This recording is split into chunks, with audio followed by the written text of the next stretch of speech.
Rocksmix Media presents. Top 7 mysterious places in India you won't believe existed. At number 7 we have Living Root Bridge. A living root bridge is a type of simple suspension bridge formed of living plant roots by tree shaping. They are common in the southern part of the northeast Indian state of Meghalaya. They are handmade from the aerial roots of rubber fig trees, Ficus elastica, by the Khasi and Jaintia peoples of the mountainous terrain along the southern part of the Shillong Plateau. Most of the bridges grow on steep slopes of subtropical moist broadleaf forest between 50 meters and 1,150 meters above sea level. As long as the tree from which it is formed remains healthy, the roots in the bridge can naturally grow thick and strengthen. New roots can grow throughout the tree's life and must be pruned or manipulated to strengthen the bridge. Without active care, many bridges have decayed or grown wild, becoming unusable. Root bridges have also been observed in the Indian state of Nagaland.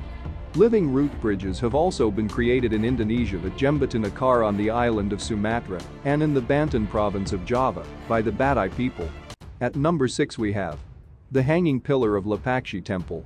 The beautiful 16th century Virabhadra temple, also known as Lapaki Temple, is located in the small historical village of Lapaki in the Anantapur district of Andhra Pradesh, India, about 15 kilometers east of Hinjapur and approximately 120 kilometers north of Bangalore. This includes a 24 feet by 14 feet fresco of Virabhadra, the fiery god created by Shiva, on the ceiling, which is the largest fresco of any single figure in India. At the front of the temple is a large Nandi, bull, the mount of Shiva, which is carved from a single block of stone and is said to be one of the largest of its type in the world. Virabhadra temple is famed for another engineering wonder. Among the 70 stone pillars, there is one that hangs from the ceiling. The base of the pillar barely touches the ground and is possible to pass objects such as a thin sheet of paper or a piece of cloth from one side to the other. It is said that the pillar is a bit dislodged from its original position when a British engineer tried to move it in an unsuccessful attempt to uncover the secret of its support. Virabhadra temple was built by the brothers Varana and Virapana, who were governors under the Vijayanagar Empire during the reign of King Achyutaraya. At number 5 we have Magnetic Hill of Ladakh. India is a land of mystic mountains, enchanting castles and serene and sublime lakes, which make it a perfect destination for adventure junkies.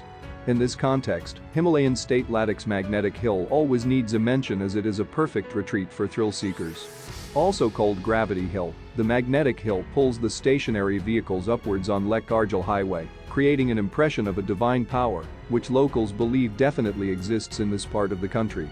Located at a distance of 30 kilometers from Leh city, the Gravity Hill is a small stretch of road which defies both the phenomenon of gravity and the automobile principle.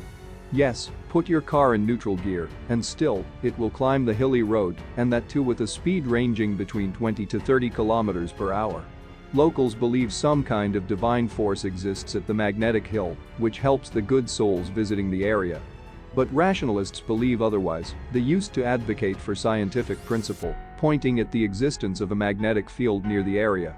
However, scientists are yet to prove this principle and failed to invade the mystery by and large. At number 4 we have Skeleton Lake of Rupkund. Nestled in the Indian Himalayas, some 16,500 feet above sea level, sits Rupkund Lake.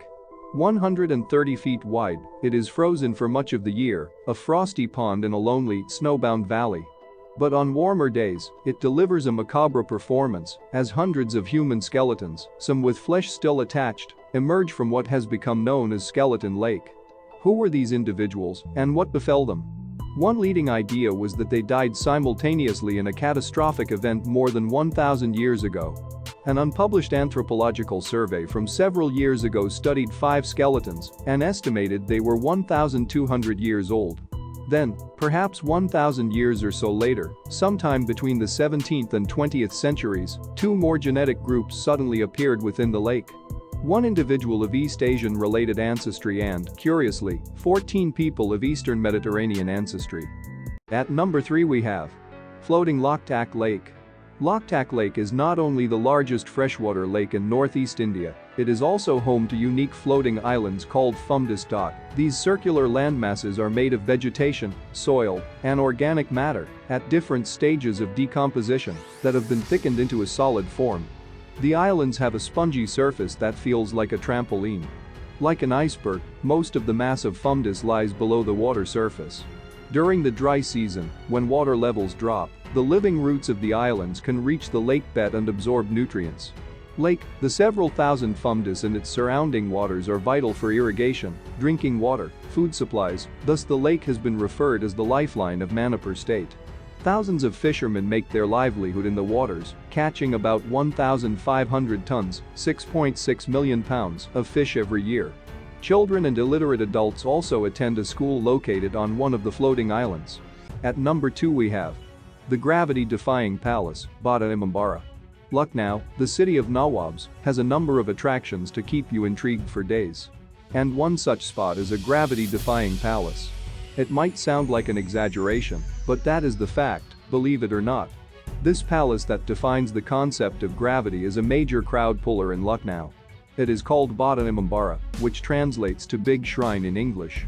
Not to forget, the palace truly justifies its name. Built by the 4th Nawab, Barak Imambara Safa ad-Dawla, this majestic structure brings together Arabic and European architectural excellence. Bada Imambara was built in the year 1784 and has a mosque and a step well inside. The central arched hall is around 50 meters in length and is almost 3 stories high, but without any beam or pillar supporting it, thereby defying the very concept of gravity. As per legends, the palace was built by more than 20,000 workers. The main hall of the building was built intricately with interlocking brickwork, popularly known as bulbuleya, dense maze. This part has more than 1,000 narrow staircase passages, which were particularly built to prevent any intruders. One should visit this part of this maze with a tour guide. Reportedly, there are many blocked tunnels inside the palace, which interestingly lead to some major cities, such as Allahabad, Delhi and Faizabad. However, these tunnels were blocked over the period of time, as many visitors went missing while exploring the tunnels. At number 1 we have Mayong, or Mayang, also known as the land of black magic, is a village in Marigaon district, Assam, India. It lies on the bank of the river Brahmaputra, approximately 40 kilometers 25 mi from the city of Guwahati. Once considered the cradle of black magic in India, Mayong is a tourist attraction because of its history. Located on the banks of the Brahmaputra in the beautiful Marigaon district, this untouched village has been the center of black magic and sorcery in India for centuries. Here witchcraft, sorcery, and necromancy were not just practiced but passed down over generations. Local folklore and ancient scriptures such as the Mahabharata validate Mayong's connection with black magic, and archaeological findings of weapons and sharp objects suggest human sacrifices as well. Does that give you goosebumps? History.